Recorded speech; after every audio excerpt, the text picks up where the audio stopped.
L'union Pologne-Lituanie, à son apogée, s'étend encore dominante de la mer Baltique à la mer Noire. Mais aussi la Suède vit son apogée. Le roi Charles IX, fortement armé, bat l'armée danoise, s'approprie du nord de la Norvège, annexe l'Estonie, puis prend la Lettonie à la Pologne, celle-ci engagée à repousser les Turcs.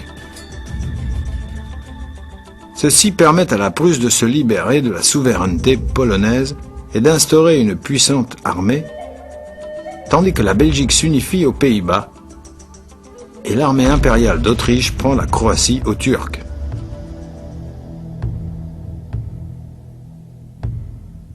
La France de Louis XIV est devenue la première puissance militaire et culturelle d'Europe. Le royaume du Portugal a repris son indépendance à l'Espagne et à l'Angleterre. Anne Stuart fusionne l'Écosse, devenant la première reine du Royaume-Uni, avec une puissante marine qui domine les mers.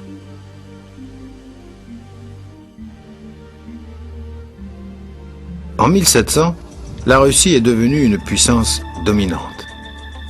Après avoir conquis l'Estonie et la Lettonie à la Suède, elle s'allie à la Prusse et l'Autriche pour écraser la Pologne, lui enlève la Lituanie et la partage avec eux, la rayant de la carte.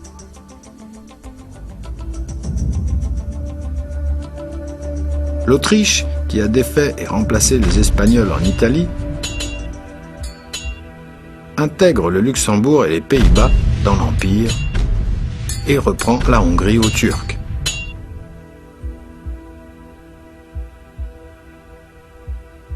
La Prusse de Frédéric II, despote éclairé, élargit ses territoires et prend Berlin pour capitale. Mais voilà qu'en France éclate la Révolution. Le roi est chassé, c'est la République. Les privilèges des nobles et du clergé sont supprimés et les droits de l'homme sont déclarés.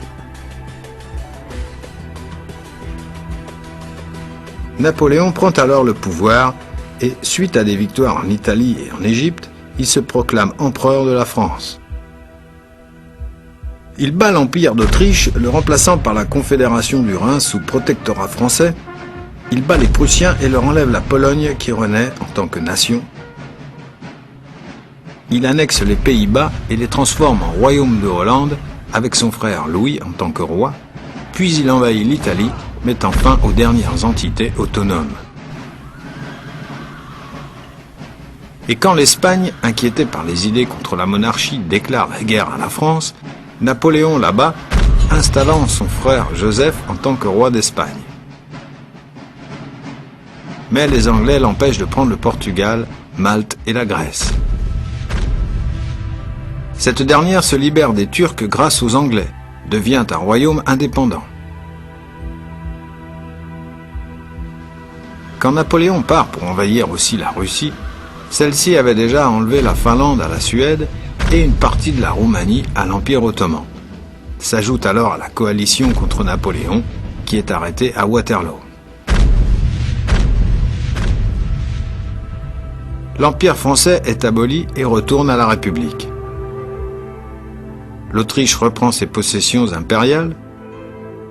L'Espagne chasse les troupes françaises et restaure sa monarchie, tandis que la Suède enlève toute la Norvège au Danemark.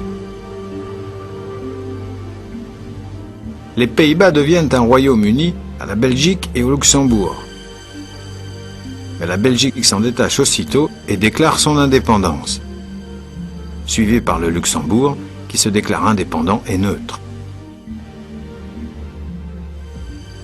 La Prusse se partage la Pologne avec la Russie et devient le plus grand des États germains avec un essor économique capable de réaliser l'unité allemande.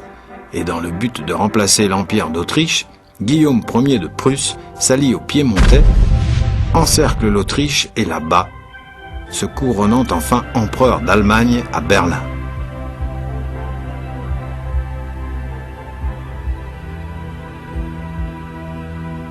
Le roi piémontais, à l'aide du héros Garibaldi, réussit à unir les États italiens et à former le royaume d'Italie en y repoussant les Autrichiens. La France, qu'un coup d'État avait rendu Second Empire, est vaincu par l'Allemagne et lui cède l'Alsace et la Lorraine, puis retourne au statut de république.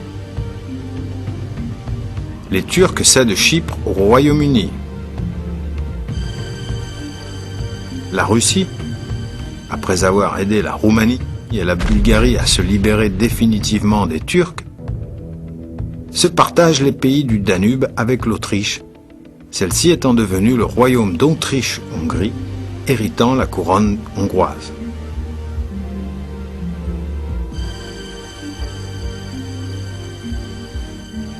Au Portugal, le roi est chassé et la République est proclamée.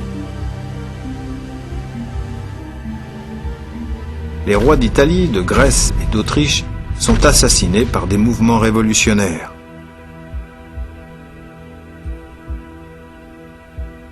Après avoir repoussé les Turcs, la Bulgarie et la Serbie se déclarent la guerre pour la possession de la Macédoine, formant deux coalitions contraires. D'un côté, la Serbie, alliée avec la Russie, la Roumanie, la Grèce, le Portugal, le Royaume-Uni, la France et l'Italie, et de l'autre, la Bulgarie, alliée avec l'Autriche, l'Allemagne et la Turquie. C'est le prélude de la Première Guerre mondiale. L'Allemagne attaque la France et l'envahit, occupant la Belgique et le Luxembourg pour contourner l'armée française. Mais l'Autriche, suite à une défaite militaire, proclame la République et sort de la guerre. En même temps, un mouvement révolutionnaire bouleverse l'Allemagne et l'empereur est obligé d'abdiquer, ce qui provoque la chute de l'Empire allemand, perte de la guerre et la séparation de l'Allemagne en deux entités territoriales. Une révolution anime aussi la Russie. Le tsar est éliminé et la République des Unions soviétiques est proclamée, ce qui permet à la Pologne de se recréer et de proclamer l'indépendance, tout comme la Finlande, l'Estonie,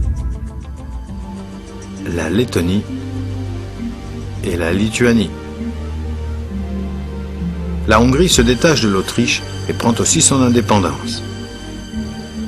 La Serbie assimile la Slovénie et la Croatie et se renomme Royaume de Yougoslavie. Les Slovaques et les Tchèques s'unissent pour constituer la République de Tchécoslovaquie, tandis que la Roumanie reprend la Transylvanie et la Moldavie. L'Irlande obtient finalement son indépendance et se renomme Éire, mais elle est privée des comtés du Nord qui choisissent de rester dans le Royaume-Uni.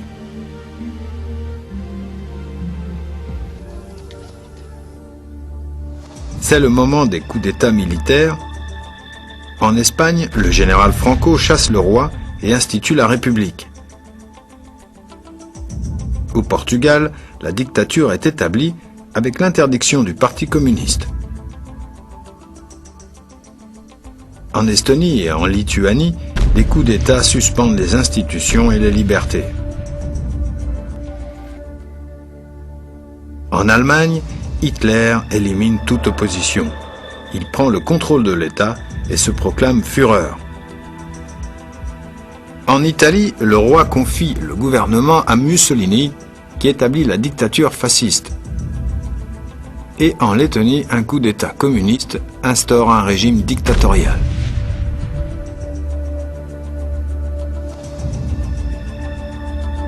Mais une guerre se prépare. L'Allemagne nazie, alliée à l'Italie et à la Bulgarie, intègre l'Autriche, occupe la Tchécoslovaquie, la divisant à nouveau, puis envahit la Pologne. L'Italie annexe l'Albanie et la Bulgarie annexe la Macédoine.